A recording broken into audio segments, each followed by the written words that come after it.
ছুটিকে নিয়ে বাড়ি ছেড়ে চলে আসার নাটক করলেই ঠাম্মি মেনে নিল অভি আর ছুটিকে। হ্যাঁ বন্ধুরা, প্রতীক্ষা সিরিয়ালের আগামী চমকে আমরা ঠিক এমনটাই দেখতে চলেছি।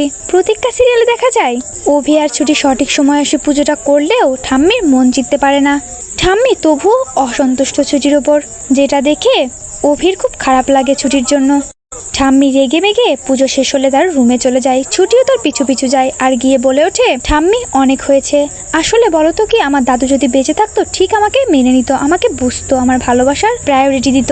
আসলে আমার দাদু আমাকে অনেক ভালোবাসতো। আর তোমার ভালোবাসার কথা সেটা তো শুধু মুখেই ছিল, তুমি শুধু মুখেই বলতে তুমি আমাকে ভালোবাসো, আসলে তুমি আমাকে ভালোবাসো না।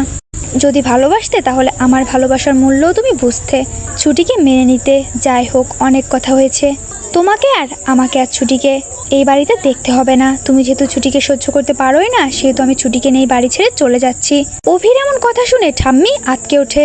ঠাম্মি মনে মনে ভাবতে শুরু করে, আসলেই তো আমি তো আমার দাদু ভাইয়ের উপর অন্যায় করছি। দাদু ভাই যেহেতু এই মেয়েটিকে ভালোবাসে, তাহলে আমার তাদেরকে মেনে নেওয়াই উচিত। আমি ভুল করছি।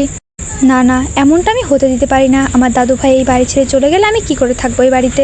অনেক হয়েছে। ছুটি মেয়েটাও তো খারাপ নয়, বরঞ্চ ও কাছে থাকলে কেন যেন আমার মনে হয় আমাদের ছোট্ট পরি আমাদের কাছে রয়েছে।